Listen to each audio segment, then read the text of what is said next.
ری verification ہو, cross verification ہو اور معلومات کرنے کے لیے میں آپ کو حوالہ دیتا ہوں, ریفرنس دیتا ہوں. عیسائیوں کی جو مقدس کتاب ہے اس کو نیو ٹیسٹمنٹ کہتے ہیں, بائبل بھی کہتے ہیں.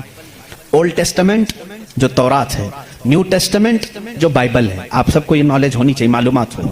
عیسائیوں کی یہ مقدس کتاب بائبل یہ ایک نہیں ہے, یہ 4 ہے. 4 حصے ہیں اس کے, کیونکہ عیسیٰ علیہ السلام کے 4 شاگردوں نے لکھا ہے. بائبل کے 4 نسخے آج بھی مارکیٹ میں ہیں. بائبل متی کی جس کو میتھیو کہتے ہیں انگلش میں, بائبل لوکا کی جس کو لوکیو کہتے ہیں, بائبل مرقس کی جو عربی میں کہہ رہا ہوں اس کو مارکیوس کہتے ہیں, اور یوحنا کی جس کو جان کہتے ہیں. جیسے جان جوزف کہتے ہیں, جان ابراہیم کو ابراہم کہتے ہیں. یہ تمام وہی الفاظ ہیں جن کو انگلش میں تبدیل کر دیا گیا ہے. بات بہت سوکھی تو نہیں ہو رہی ہوں, آپ کے لیے یہ نالج کی ضرورت ہے. میں علم کے لیے یہ بات ضرور آج کرنا چاہتا ہوں. محمد ہمارے بڑی شان والے ہیں. میرے آقا صلی اللہ تعالیٰ علیہ وسلم کا تذکرہ آخر اللہ تعالیٰ پرانی کتابوں میں کیسے نہیں کرے گا؟ وہی اول ہیں, وہی آخر ہیں. تو اول ہمیشہ سے اس کا وجود دنیا میں رہے گا ہی رہے گا. تو بائبل کے یہ جو 4 نسخے ہیں, اب ان 4 نسخوں میں سے میں سب کی بات نہیں کروں گا. جو بائبل یوحنا کی ہے جس کو جان کہتے ہیں, جان جو بائبل ہے اس کے اندر یہ تحریر ہے, یہ آیت ہے جس میں عیسیٰ علیہ السلام کہہ رہے ہیں, اے میرے حواریوں, اے میرے چاہنے والوں, میں تمہیں ایک وصیت کر کے جا رہا ہوں. وہ کرنا مجھے تمہارے لیے ضروری ہے کہ میرے بعد ایک رسول آئے گا جو تمہاری مدد کرے گا. لوگ مجھ پر الزام لگائیں گے, وہ میری پاکی بیان کرے گا. لوگ میری ماں کو برا کہیں گے, وہ میری ماں کو طاہرہ کہے گا, پاکیزہ کہے گا. اور میرے بعد ایک نبی آئے گا, تم سب اس کے انتظار میں رہنا اور اس کے انتظار میں رہنا اور اس کے تعاون میں رہنا.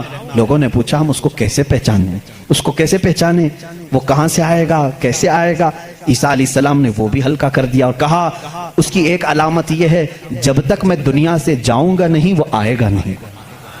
جب تک میں دنیا سے جاؤں گا نہیں وہ آئے گا نہیں. پوچھا کیوں؟ کہا اس لیے کہ اس کے زمانے میں دوسرا کوئی نبی ہوگا ہی نہیں, کیونکہ وہ خاتم النبیین ہے. اللہ اللہ, ان عیسائیوں سے قادیانیوں کو سیکھنا چاہیے. ان کا عقیدہ تو یہ تھا. عیسیٰ علیہ السلام یہ اپنے حواریین سے کہہ رہے ہیں, جان بائبل کی کتاب, اس میں یہ تحریر موجود ہے, یہ عبارت موجود ہے. اور اس میں لوگوں نے پوچھا ہم اس کو کیسے پہچانے, کیا ہیں اس کی نشانیاں کیا ہیں؟ تو ایک یونانی ورڈ ہے, آج بھی بائبل میں ہے, پیریکلیٹوس نام سے, انگلش میں اس کو پیریکلیٹوس کہتے ہیں. یہ لفظ آج بھی کتابوں میں موجود ہے, آج بھی ہے. اور ان ظالموں نے اس کا ترجمہ الگ الگ کیا. عیسیٰ علیہ السلام نے کہا تھا کہ وہ پیریکلیٹوس ہوگا, تم اس کو پہچانو گے.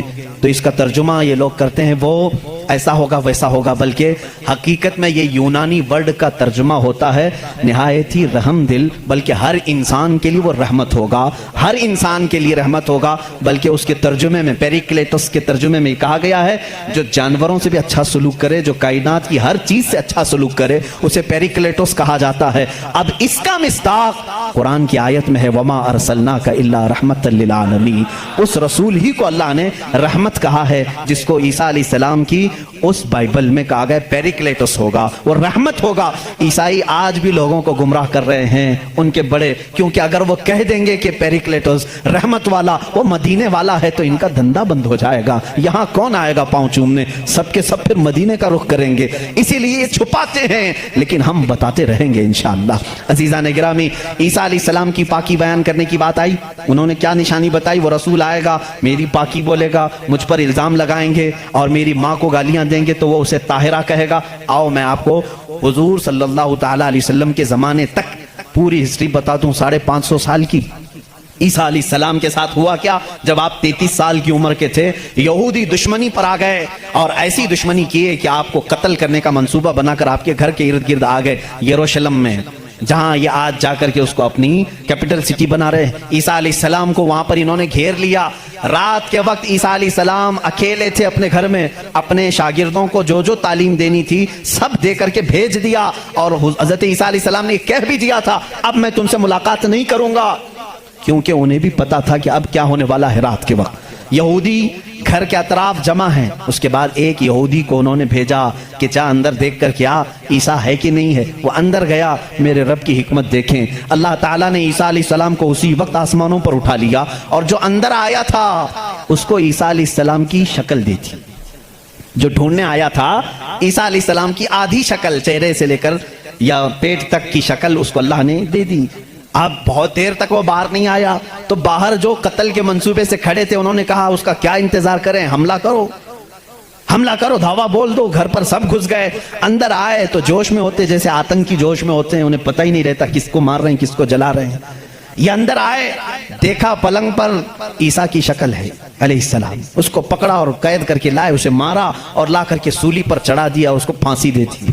کس کو پھانسی دی ہے؟ اب سب کو معلوم ہونا چاہیے. یہ عیسائیوں کو بھی معلوم نہیں تھا, یہودیوں کو بھی معلوم نہیں تھا کس کو پھانسی دی, کیونکہ یہ بتانے کے لیے اب کوئی نبی ہی تو آنا چاہیے. ہوا کیا تھا,